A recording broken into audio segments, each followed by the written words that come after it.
Hi, I'm Kevin Borland. I'm a music producer, a guitarist, and a lawyer. I'm going to tell you about a culinary adventure I embarked on last summer.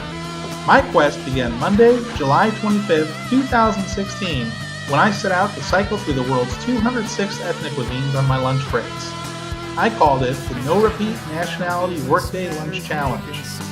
In the previous episodes, I sampled 204 ethnic cuisines, mostly in and around the Washington, D.C. metro area. In this 32nd and final episode, I'm going to sample the cuisines of the United States and Lithuania.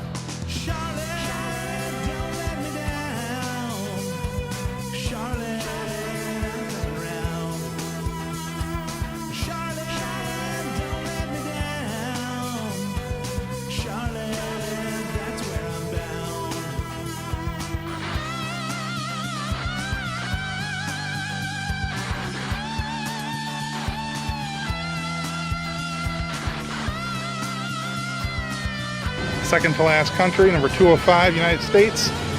Should be easy, that's where I'm from. I'm gonna have lunch. Should be lots of places where I could do that here. I guess a lot of the things we eat here most commonly in America, hamburgers, french fries, pizza, note how they all have names of European places in the titles, so I'm gonna try to avoid that.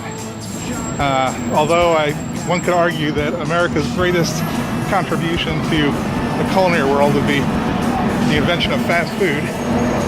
But I'm gonna go for barbecue.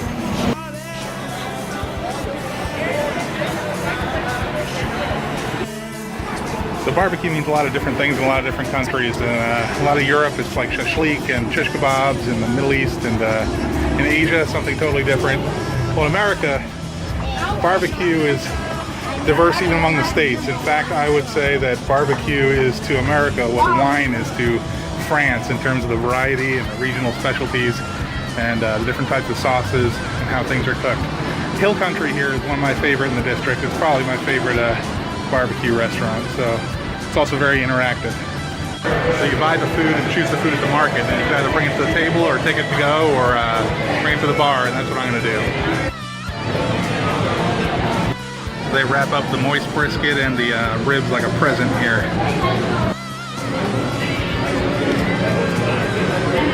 They do provide silverware, but I'm just digging in here. Delicious. I'm gonna try some of the sauce too. They got a variety of sauces here. Comes with some sides. They got some green bean casserole, something we eat every holiday usually. Mac and cheese, cornbread.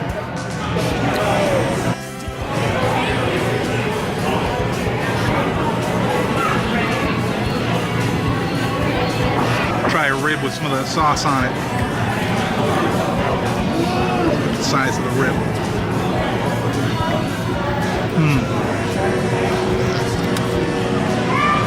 That is good. Get into some of the macaroni and cheese.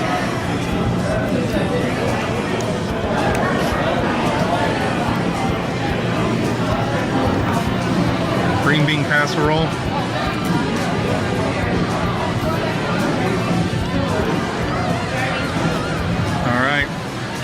United States.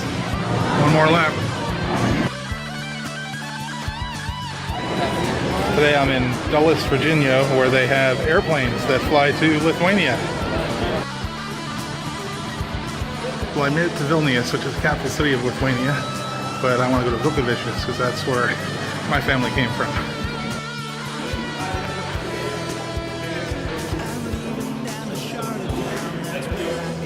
I don't think I can make it all the way without a snack though, so I'm gonna have something at the Credo Bistro. They're called cepilinai, and they look very rich.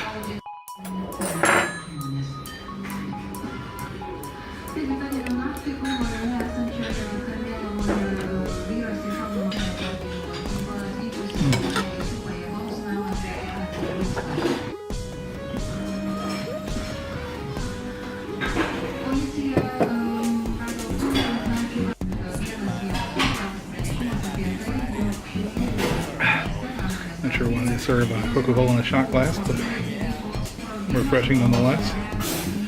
So this is just part one. I'm gonna try to find a full Lithuanian meal when I get to Lukavicius, but I was starving, and I won't get there until about 5 o'clock at night. I found a cafe in the central square of Lukavicius.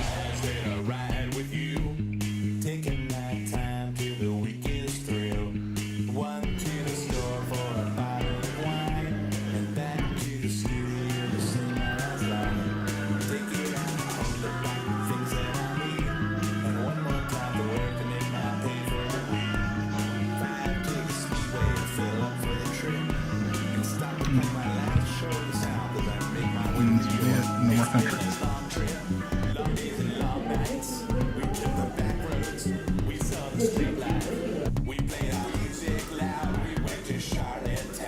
supposed to be a spicy steak dish. Let's see. Here goes my last meal.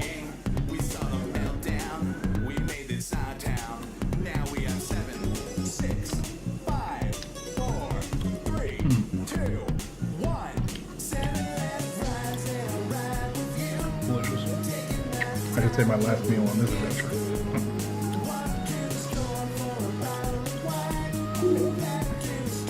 Look at the potatoes too.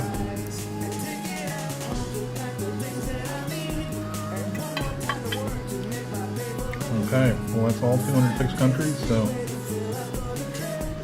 until next time. But first, a short interview with journalism student Ray Zheng. How did you start trying foods from around the world?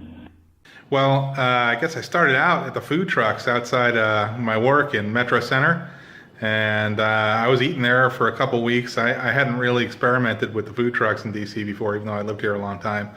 And I realized I hadn't repeated a country in those 2 weeks.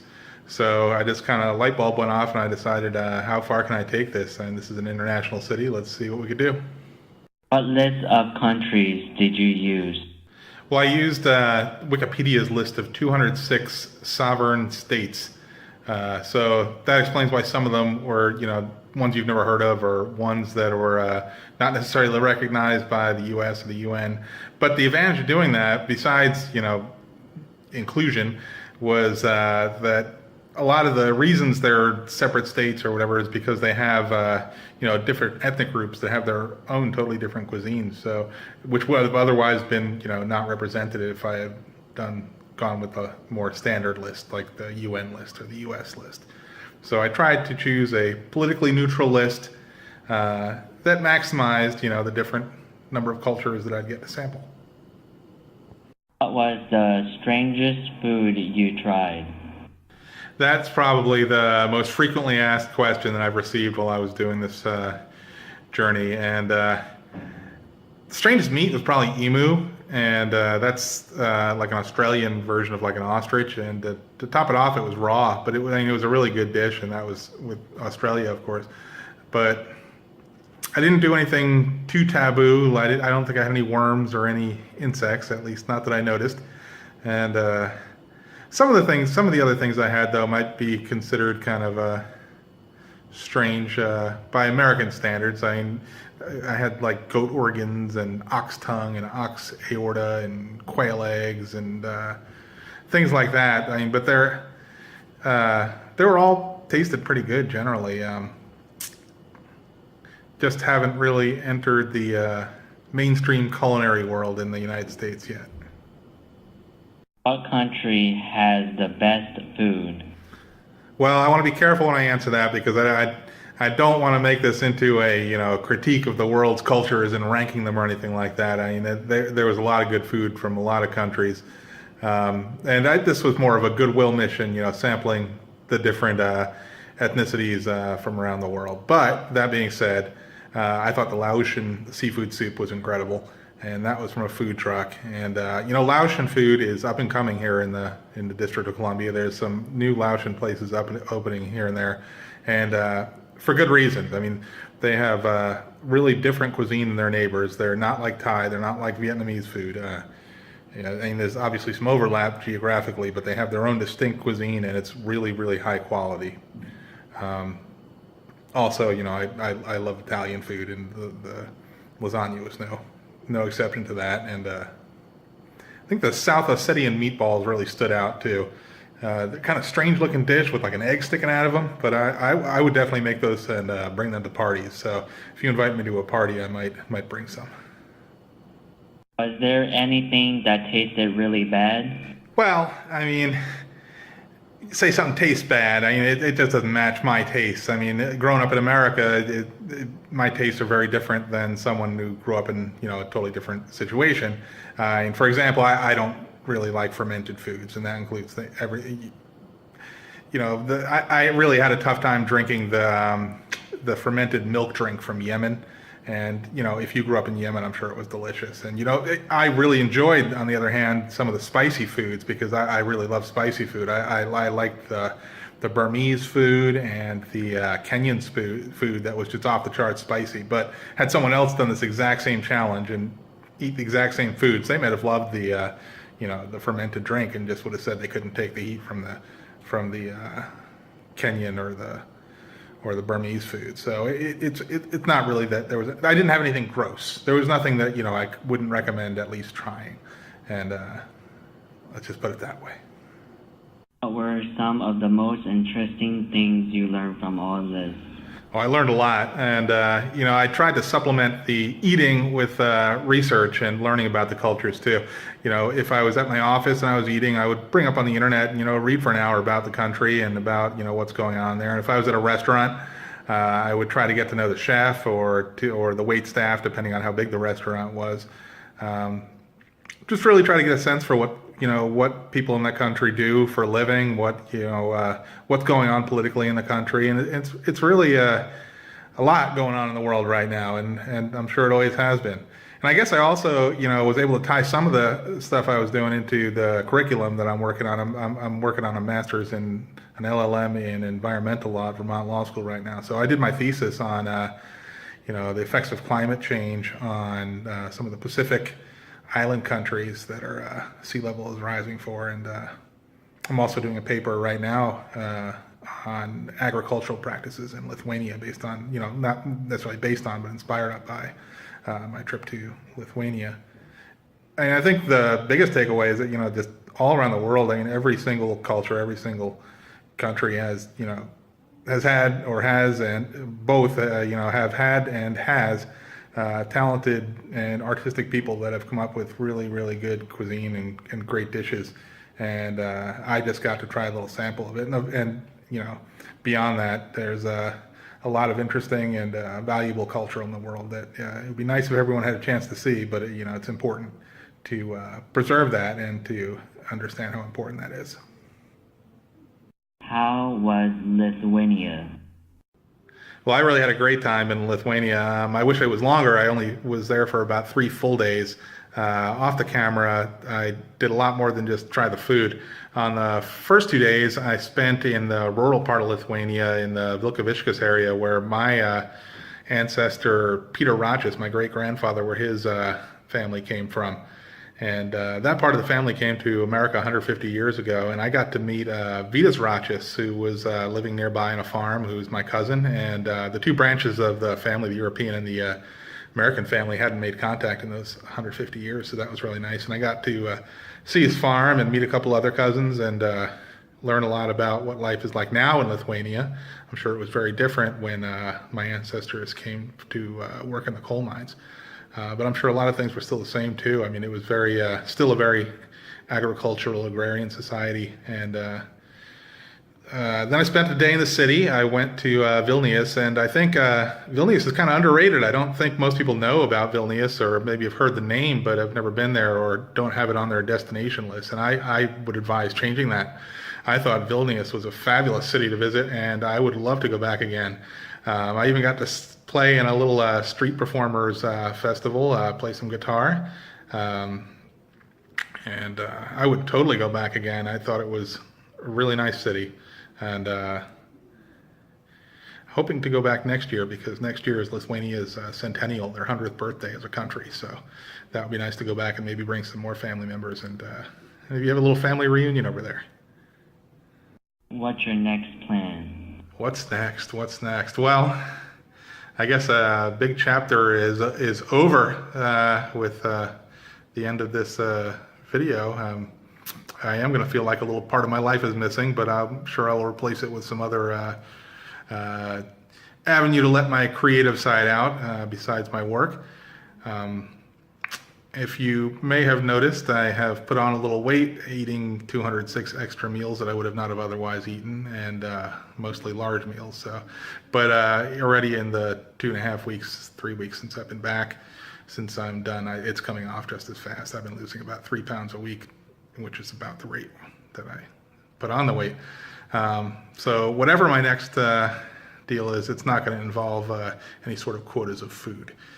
It'll be something maybe a little more physical. But I'm also, I'll be done with school in December. I'll have my LLM, and that'll free up a lot more of my time. I have about 3 months worth of work left on my second solo album that I've been working on, but it's been kind of on the back burner, called Hive Mind. And that's going to have my song Poughkeepsie Line Romance, or Waiting for the Train. That is, hopefully I'll have that out at the end of this year. I'd like to devote a lot of time to that. I do got to pay attention to my classes and all, but I think I should have time to do that. Beyond that, I don't know. I kind of miss having a live full band show, so I may like to put together a band and play some shows, maybe do a little tour or something. We'll see. But I'm not committing to that. We'll see what comes up. Sometimes the best opportunities present themselves.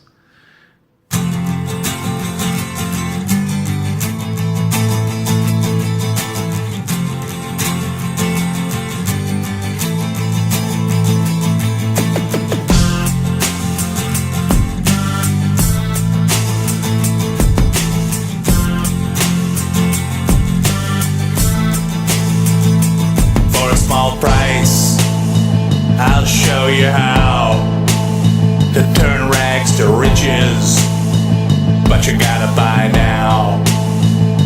Join my cult, I turn water into wine. Pay in advance to hear my lies. It's a self-help Sunday. It's a self-help Sunday. It's all in my book. You should buy it. Attend my seminar. Follow my diet. I promise you the world.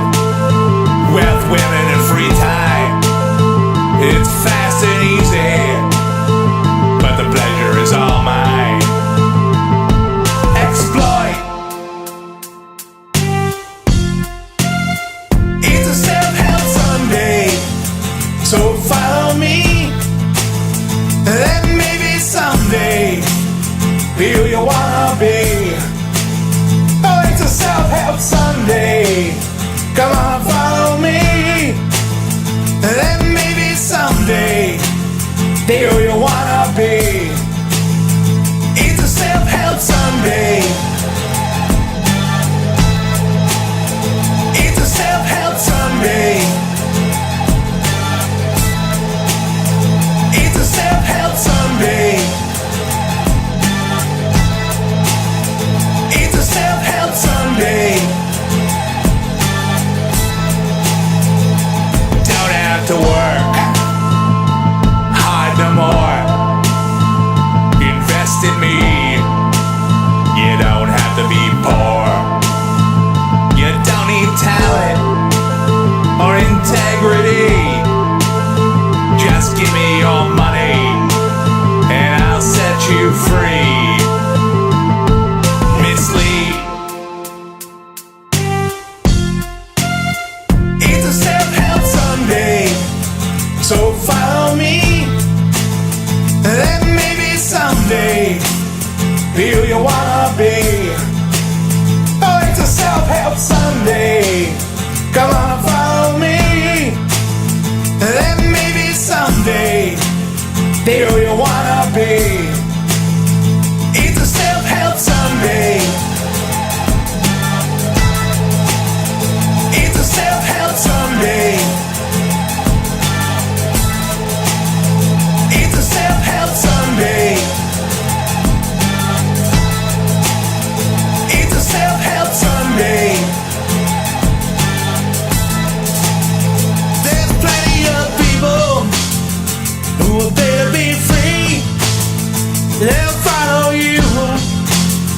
they followed me. Oh, it's a self-help Sunday.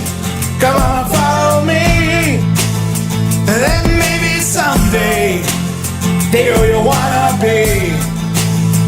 It's a self-help Sunday.